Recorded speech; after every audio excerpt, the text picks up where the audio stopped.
Hello students, आप सभी का स्वागत है आपके अपने चैनल टारगेट सेमेस्टर में। उम्मीद करते हैं कि टारगेट सेमेस्टर का पूरा परिवार अच्छा होगा और सेमेस्टर एग्जाम की तैयारी पूरी शिद्दत से कर रहा होगा। स्टूडेंट्स, आज हम डिस्कस करने वाले हैं बिजनेस मैनेजमेंट 2 के मोस्ट इंपॉर्टेंट एमसीक्यूज।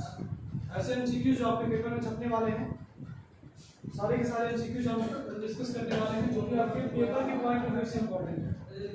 सबसे पहला क्वेश्चन है, which directing technique involves resolving conflicts and ensuring smooth cooperation among employees।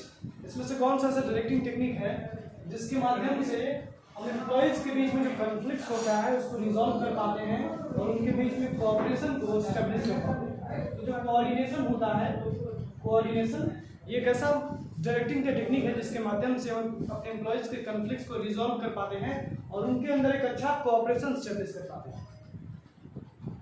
अगला क्वेश्चन है, which of the following is an example of upward communication in directing. इसमें से कौन सा अपवर्ड कम्युनिकेशन का एग्जांपल है? तो अपवर्ड कम्युनिकेशन का मतलब होता है flow of information from lower level और middle level management to top level management. यानी इंफॉर्मेशन जब नीचे से ऊपर की तरफ जाती है तो उसको अपवर्ड कम्युनिकेशन कहा जाता है। इसमें ऑप्शन दिए गए हैं। ऑप्शन ए है performance feedback from a manager to employ. दूसरा ऑप्शन दिया गया instructions from a supervisor to a subordinate. तीसरा ऑप्शन दिया गया टीम मीटिंग्स अमंग एम्प्लॉइज। चौथा ऑप्शन दिया गया है suggestions and ideas from employees to management.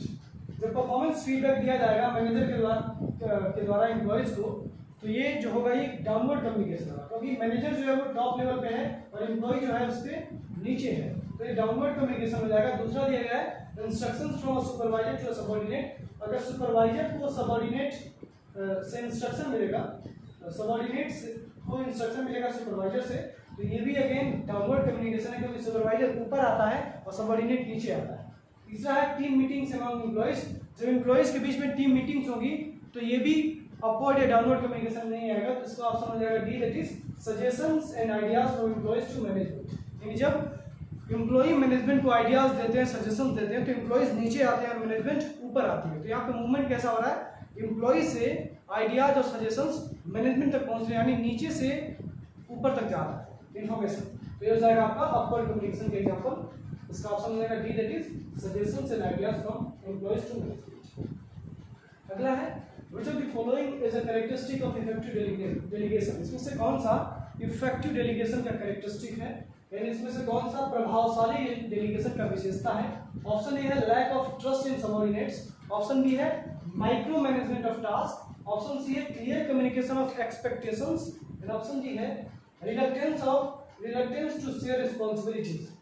तो जो इफेक्टिव डेलीगेशन होता है वो तभी हो पाता है जब आप क्लियर कम्युनिकेशन करते हैं एक्सपेक्टेशंस का, जब आप बताते हैं कि हम आपसे क्या एक्सपेक्ट करते हैं, हम आपसे क्या उम्मीदें करते हैं। यदि आप क्लियरली कम्युनिकेट कर देते हैं तो आपका डेलीगेशन इफेक्टिव हो जाता है। इसका ऑप्शन सी हो जाएगा। अगला क्वेश्चन है, which leadership style emphasises on empowering employees and encouraging self motivation. इसमें से कौन सा ऐसा लीडरशिप स्टाइल है जो एम्फसाइज करता है एम्प्लॉइज को एम्पावर करने पे, क्या एम्फसाइज करता है एम्प्लॉइज को एम्पावर करने पे और सेल्फ मोटिवेशन को इनकरेज करने पे? ऑप्शन इसमें दिया गया है, ए है डेलीगेशन, ए ऑप्शन है ऑटोक्रेटिक लीडरशिप, बी ऑप्शन है laissez faire leadership, C option है participative leadership and D option है सर्वेंट लीडरशिप। तो जो सर्वेंट लीडरशिप होता है उसके माध्यम से हम एम्पावर करते हैं अपने एम्प्लॉइज को और एम्प्लॉइज को सेल्फ मोटिवेशन देते हैं, उनको इंकरेज करते हैं कि आप सेल्फ मोटिवेट होइए, आप स्वयं से मोटिवेट होइए। आपके अंदर इंट्रिंसिक मोटिवेटर होना चाहिए, ना कि एक्सट्रिंसिक मोटिवेटर। तो इसका ऑप्शन डी हो जाएगा, दैट इज सर्वेंट लीडरशिप। एक ऐसा लीडरशिप स्टाइल है जिसके माध्यम से हम एम्प्लॉइज को एम्पावर करते हैं और उनको कहते हैं कि आप खुद से मोटिवेट होइए। अगला है, which directing technique involves maintaining a positive work environment and resolving employees grievances। इसमें से कौन सा डायरेक्टिंग टेक्निक है जो इन्वॉल्व करता है एक पॉजिटिव इन्वायरमेंट को मेंटेन करता है, पॉजिटिव इन्वायरमेंट को मेंटेन करना इन्वॉल्व करता है और एम्प्लॉइज के ग्रीवेंसेस को रिजॉल्व करता है। तो इसमें से कौन सा डायरेक्टिंग टेक्निक है जो इन्वॉल्व करता है एक पॉजिटिव इन्वायरमेंट को मेंटेन करना और एम्प्लॉइज के ग्रीवेंसेस को रिजॉल्व करना? ऑप्शन ए है डेलीगेशन, ऑप्शन डी है कोऑर्डिनेशन, ऑप्शन सी है मोटिवेशन एंड ऑप्शन डी है एम्प्लॉय रिलेशन। तो एम्प्लॉय रिलेशन जो होता है इसके माध्यम से हम अपने एम्प्लॉइज के ग्रीवेंसेस को रिजॉल्व कर पाते हैं और एक पॉजिटिव वर्क एनवायरनमेंट को मेंटेन कर पाते हैं। अगला है, which of the following is an example of a formal communication channel in directing. इसमें से कौन सा फॉर्मल कम्युनिकेशन चैनल का एग्जांपल है? ऑप्शन है grapevine communication, option B है इनफॉर्मल मीटिंग्स, ऑप्शन सी है मेमोज एंड रिपोर्ट्स, और ऑप्शन डी है सोशल मीडिया प्लेटफॉर्म्स। तो बाकी जो भी ऑप्शन है ग्रे पॉइंट कम्युनिकेशन ये भी इनफॉर्मल कम्युनिकेशन में आता है, इनफॉर्मल मीटिंग्स भी इनफॉर्मल कम्युनिकेशन में आती हैं, social media platforms informal communication में आते हैं, लेकिन जो मेमोज और रिपोर्ट्स होते हैं they are covered under formal communication. ठीक है, तो इसका ऑप्शन सी हो जाएगा। अगला है which leadership style focuses on rewarding employees based on their performance in achievement of goals. इसमें से कौन सा ऐसा लीडरशिप स्टाइल है जो इस चीज पे बेस्ड होता है कि हम अपने एम्प्लॉइज के परफॉर्मेंस और उनके परफॉर्मेंस और उनका जो भी वर्क लेवल होगा उसके हिसाब से उनको हम रिवार्ड करेंगे, उनको कुछ पुरस्कार देंगे। ऑप्शन ए है ऑटोक्रेटिक लीडरशिप, ऑप्शन बी है laissez faire leadership, option C है पार्टिसिपेटिव लीडरशिप, और ऑप्शन डी है ट्रांजैक्शनल लीडरशिप। तो जो ट्रांजैक्शनल लीडरशिप होता है उसके माध्यम से हम अपने एम्प्लॉइज को रिवॉर्ड देते हैं उनके परफॉर्मेंस के बेसिस पे। यदि एम्प्लॉय अच्छा परफॉर्म करता है तो उनको रिवॉर्ड देते हैं इन ट्रांजैक्शनल लीडरशिप। ठीक है स्टूडेंट्स, चलिए अगला है which directing technique involves inspiring employees to give their best through positive reinforcement and recognition। इसमें से कौन सा डायरेक्टिंग टेक्निक है जो एम्प्लॉइज को इंस्पायर करता है ताकि वो अपने पॉजिटिव रीइंफोर्समेंट और रिकॉग्निशन को दे पाए। सॉरी, कौन सा ऐसा डायरेक्टिंग टेक्निक है जिसके माध्यम से हम अपने एम्प्लॉइज को इंस्पायर करते हैं? कौन सा ऐसा डायरेक्टिंग टेक्निक है जिसके माध्यम से हम अपने एम्प्लॉइज को इंस्पायर करते हैं कि वो किसके माध्यम से इंस्पायर करते हैं? उनको पॉजिटिव रीइंफोर्समेंट देते और उनको एक अच्छा रिकॉग्निशन देते हैं। तो जो मोटिवेशन होता है, मोटिवेशन एक ऐसा डायरेक्टिंग टेक्निक है जिसके माध्यम से हम अपने एम्प्लॉइज को इंस्पायर करते हैं by giving them positive reinforcement and recognition.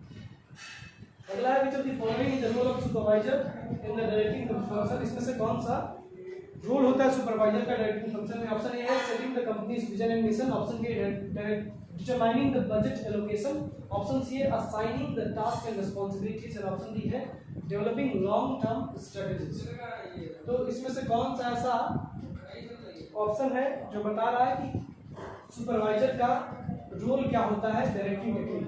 तो इसमें जो आपका सी वाला ऑप्शन है जैसे assigning task and responsibilities, ये बताता है कि सुपरवाइजर का रोल क्या होता है डायरेक्टिंग फंक्शन में। आपने पढ़ा होगा डेलीगेशन। डेलीगेशन एक डायरेक्टिंग टेक्निक है जिसके माध्यम से अपने एम्प्लॉइज को अपने रिस्पॉन्सिबिलिटीज को और अपने टास्क को शेयर करते हैं, उनको ट्रांसफर करते हैं। इसका हो जाएगा option C, that is assigning task and responsibilities. अगला है which leadership style encourages employees to take ownership of their work and make independent decisions. इसमें से कौन सा ऐसा लीडरशिप स्टाइल है जिसके माध्यम से हम अपने एम्प्लॉइज को उनके काम का मालिक बनाते हैं, उनके काम करने का जो तरीका है वो उन पे छोड़ देते हैं और उनको इंडिपेंडेंट डिसीजंस लेने का अधिकार देते हैं। तो इसमें से कौन सा ऐसा लीडरशिप स्टाइल है जिसमें एम्प्लॉइज को उनके काम का उनका मालिक बना दिया जाता है कि आप अपने काम के मालिक हैं, आपको जिस प्रकार से अपना काम करना है करिए, और उनको ये भी आज़ादी दी जाती है कि आप अपने इंडिपेंडेंट डिसीजंस को ले सकते हैं। इसमें जो आपका जो लेजर फेयर लीडरशिप होता है, इसमें जो आपका लीडर होता है वो अपने एम्प्लॉइज को पॉलिसीज कम्युनिकेट कर देता है, प्लान्स कम्युनिकेट कर देता है, गोल्स बता देता है और बाकी चीज़ें उन पर छोड़ देता है और ये कहता है कि आपको जिस प्रकार से लगता है किस गोल्स को अचीव किया जा सकता है, किस ऑब्जेक्टिव को अचीव किया जा सकता है, आप अपने हिसाब से काम करिए और इस गोल ऑब्जेक्टिव को अचीव करिए। अगला है which of the following is an example of downward communication in directing। इसमें से कौन सा डाउनवर्ड कम्युनिकेशन का एग्जांपल है? ऑप्शन ए है performance feedback from an employee to manager, option B है instructions from a subordinate to a supervisor, option C है team meetings among employees, और ऑप्शन डी है company wide announcement from top management. तो बताइए इसमें से कौन सा डाउनवर्ड कम्युनिकेशन का एग्जांपल है? डाउनवर्ड कम्युनिकेशन का मतलब क्या होता है? जब इंफॉर्मेशन टॉप लेवल मैनेजमेंट से लोअर लेवल मैनेजमेंट या फिर मिडिल लेवल मैनेजमेंट में आएगी। जब इंफॉर्मेशन ऊपर से नीचे की तरफ आएगी तो डाउनवर्ड कम्युनिकेशन हो जाएगा। जब इंफॉर्मेशन ऊपर से नीचे की तरफ आएगी तो वो डाउनवर्ड कम्युनिकेशन हो जाएगा, और जब इंफॉर्मेशन ऊपर से नीचे की तरफ जाएगी तो वो अपवर्ड कम्युनिकेशन हो जाएगा। यानी जब इंफॉर्मेशन सुपरवाइजर से सबऑर्डिनेट तक आएगी, जब इंफॉर्मेशन सुपीरियर से सबऑर्डिनेट तक आएगी तो डाउनवर्ड कम्युनिकेशन होगा, जब इंफॉर्मेशन सबऑर्डिनेट से सुपीरियर तक जाएगी तो वो अपवर्ड कम्युनिकेशन होगा। तो इसमें एग्जांपल क्या होगा? इसमें एग्जांपल हो जाएगा आपका डाउनवर्ड कम्युनिकेशन का company wide announcement from top management. यदि टॉप मैनेजमेंट अनाउंसमेंट करती है कंपनी वाइड मतलब टॉप मैनेजमेंट कोई बात सारे एम्प्लॉयज़ को बताती है, सारे मैनेजमेंट के लेवल्स को बताती है, तो उसको हम कह देंगे आपका डाउनवर्ड कम्युनिकेशन, क्योंकि यहाँ पे मैनेजमेंट जो है वो सबसे ऊपर आ रही है और नीचे सारे एम्प्लॉयज आ रहे हैं और मैनेजमेंट सारे एम्प्लॉयज तक अपनी बात को पहुँचा रही है, तो डाउनवर्ड कम्युनिकेशन हो जाएगा। ठीक है स्टूडेंट्स, चलिए अगला क्वेश्चन देखते हैं। Which directing technique involves building effective working relationship and resolving conflicts among team members? इसमें से कौन सा डायरेक्टिंग टेक्निक है जिसके माध्यम से हम इफेक्टिव वर्किंग रिलेशनशिप स्टेब्लिश करते हैं, प्रभावशाली कार्य का संबंध स्थापित करते हैं और एम्प्लॉयज यानी टीम मेंबर्स के बीच में जो भी कॉन्फ्लिक्ट्स हैं उनको रिजॉल्व करते हैं। तो कोऑर्डिनेशन एक ऐसा डायरेक्टिंग टेक्निक है जिसके माध्यम से हम अपने एम्प्लॉयज के बीच में इफेक्टिव रिलेशनशिप स्टेब्लिश करते हैं और उनके कॉन्फ्लिक्ट्स को रिजॉल्व कर देते हैं। कोऑर्डिनेशन का मतलब समन्वय, सामंजस्य। तो सामंजस्य या समन्वय के द्वारा हम अपने एम्प्लॉयज के बीच में एक अच्छा कोलैबोरेशन, एक अच्छा रिलेशनशिप स्टेब्लिश करते हैं और उनके बीच के सारे कॉन्फ्लिक्ट्स को खत्म कर देते हैं। इसका ऑप्शन हो जाएगा बी, दैट इज कोऑर्डिनेशन। अगला क्वेश्चन है, which of the following is not an element of effective communication in directing? इसमें से कौन सा एलिमेंट नहीं है इफेक्टिव कम्युनिकेशन का डायरेक्टिंग प्रोसेस में? ऑप्शन है clarity of message, option B है एक्टिव लिसनिंग, ऑप्शन सी है use of complex terminology and option D है फीडबैक एंड फॉलोअप। तो यूज ऑफ कॉम्प्लेक्स टर्मिनोलॉजी जो है ये इफेक्टिव कम्युनिकेशन का एलिमेंट नहीं है, क्योंकि आप यदि कॉम्प्लेक्स टर्मिनोलॉजी का यूज करेंगे तो सामने वाला व्यक्ति आपकी भाषा को समझ नहीं पाएगा क्योंकि आपकी भाषा जटिल है। तो इसीलिए ये इसका एग्जाम्पल नहीं है। तो यूज ऑफ कॉम्प्लेक्स टर्मिनोलॉजी का ऑप्शन हो जाएगा। क्यों? क्योंकि क्लैरिटी ऑफ मैसेज यदि होगा तो हमारा कम्युनिकेशन इफेक्टिव हो पाएगा। यदि हमारा मैसेज स्पष्ट होगा तो हमारा कम्युनिकेशन इफेक्टिव हो पाएगा। यदि हम अच्छे से सुनेंगे यानी सक्रिय रूप से सुनेंगे तो भी हमारा मैसेज इफेक्टिव हो पाएगा। और यदि हम फीडबैक और फॉलोअप देंगे यानी हम हमेशा अपनी इन्फॉर्मेशन जो भी हमारे पास पहुंची है उसका फीडबैक देंगे कि हाँ हमारे पास इन्फॉर्मेशन पहुंच गई है और फॉलोअप देते रहेंगे, तो उस केस में भी हमारा इन्फॉर्मेशन, हमारा कम्युनिकेशन इफेक्टिव हो जाएगा। लेकिन यदि हम कॉम्प्लेक्स टर्मिनोलॉजी का यूज करेंगे तो हमारा कम्युनिकेशन जो होगा वो कॉम्प्लेक्स टर्मिनोलॉजी की वजह से इनइफेक्टिव हो जाएगा यानी प्रभावशाली नहीं रहेगा। ठीक है स्टूडेंट्स, आई थिंक आपको ये समझ में आया होगा। अगला क्वेश्चन है,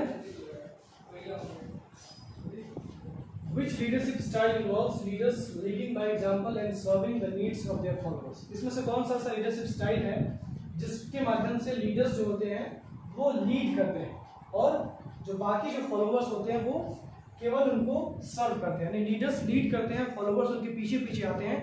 इसमें से कौन सा ऐसा लीडरशिप स्टाइल है? तो जो सर्वेंट लीडरशिप होता है उसके माध्यम से क्या होता है, सर्वेंट लीडरशिप के माध्यम से लीडर जो होता है वो लीड करता है सब कुछ और जो बाकी के फॉलोअर्स होते हैं वो केवल उनको फॉलो करते हैं, उनको कंसल्टेशन देने का कोई अधिकार नहीं होता है और उनको पार्टिसिपेट करने का कोई अधिकार नहीं दिया, बस उनको फॉलो किया कराया जाता है। जैसे आजकल हमारे देश में नेता जो है वो सर्वेंट लीडरशिप का यूज करते हैं, वो बस आगे आगे चलते रहते हैं, बाकी पीछे की जनता उनके पीछे पीछे घूमती रहती है। तो ये हो जाएगा आपका सर्वेंट लीडरशिप, ऑप्शन डी इसका सही है।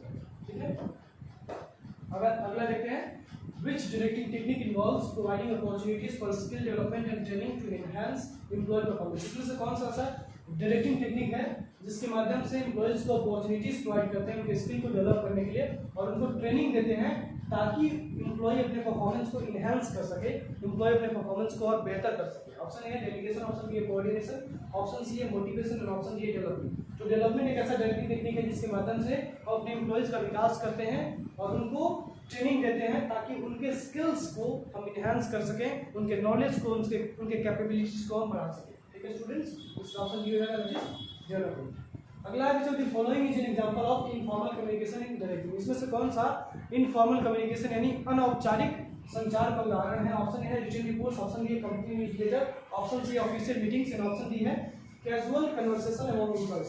तो जो कैजुअल कन्वर्सेशन अमंग एम्प्लॉइज है ये अनऑफिशियल कम्युनिकेशन होता है, ये इनफॉर्मल कम्युनिकेशन होता है क्योंकि कैजुअल कन्वर्सेशन जो होगा इसमें कोई ऑफिशियल बात नहीं होती है, कोई फॉर्मल बात नहीं होती है और इसको स्केलर चेन को फॉलो करते हुए कम्युनिकेशन नहीं किया जाता, इसलिए casual conversation among employees is an example of informal communication. बाकी जो रिटन रिपोर्ट्स होते हैं ये भी फॉर्मल कम्युनिकेशन में आते हैं, कंपनी न्यूज़लेटर भी फॉर्मल कम्युनिकेशन में आता है, फिर ऑफिशियल मीटिंग्स भी फॉर्मल कम्युनिकेशन में आते हैं। ठीक है स्टूडेंट्स, आगे देखते हैं which leadership style focuses on inspiring and motivating employees through a shared vision and common goals? इसमें से कौन सा ऐसा लीडरशिप स्टाइल है जिसके माध्यम से हम अपने एम्प्लॉयज को इंस्पायर और मोटिवेट करते हैं, क्या करके उनको अपने ऑर्गेनाइजेशन का विजन बता के, उनको अपने कॉमन गोल्स बता के। तो वो होता है आपका transformational leadership.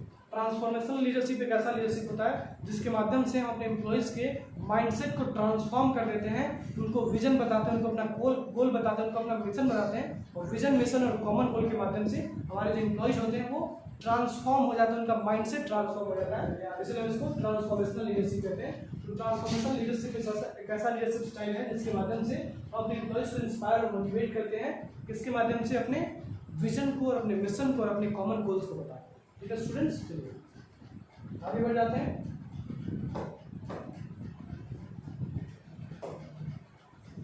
Which directing technique involves providing employees with the authority to make decisions and take action? इसमें से कौन सा ऐसा डायरेक्टिंग टेक्निक है जिसके माध्यम से एम्प्लॉयज को अथॉरिटी दी जाती है कि वो डिसीजंस ले सकते हैं और वो एक्शंस ले सकते हैं, मतलब वो जो चाहे वो काम कर सकते हैं और वो डिसीजंस भी ले सकते हैं, जिसको हम कहते हैं एम्पावरमेंट। एम्पावरमेंट का मतलब होता है उनका सशक्तिकरण कर देना, उनको कुछ शक्तियाँ दे देना कि आप अपने मन से डिसीजन ले सकते हैं और आप अपने मन से कुछ एक्शंस कर सकते हैं। तो उसका ऑप्शन हो जाएगा डी, दैट इज एम्पावरमेंट। एक ऐसा डायरेक्टिंग टेक्निक है जिसके माध्यम से हम अपने एम्प्लॉयज को ये अथॉरिटी दे देते हैं, उनको डिसीजंस लेने की ये अधिकार दे देते हैं और उनको कुछ एक्शंस लेने के भी अधिकार दिए जाते हैं। ठीक है, तो एम्पावरमेंट इसका आंसर हो जाएगा। अगला है which of the following is the role of supervisor in the directing function. इसमें से कौन सा सुपरवाइजर का रोल है डायरेक्टिंग फंक्शन में? ऑप्शन ए है establishing the organisational structure, option B है conducting market research, option C है evaluating employee performance and option D है डेवलपिंग एडवर्टाइजमेंट कैंपेन्स। तो ध्यान से देखिएगा, स्टेबलिशिंग ऑर्गेनाइजेशनल स्ट्रक्चर जो होता है ये प्लानिंग फंक्शन का काम होता है। ठीक है, ये प्लानिंग फंक्शन में काम किया जाता है।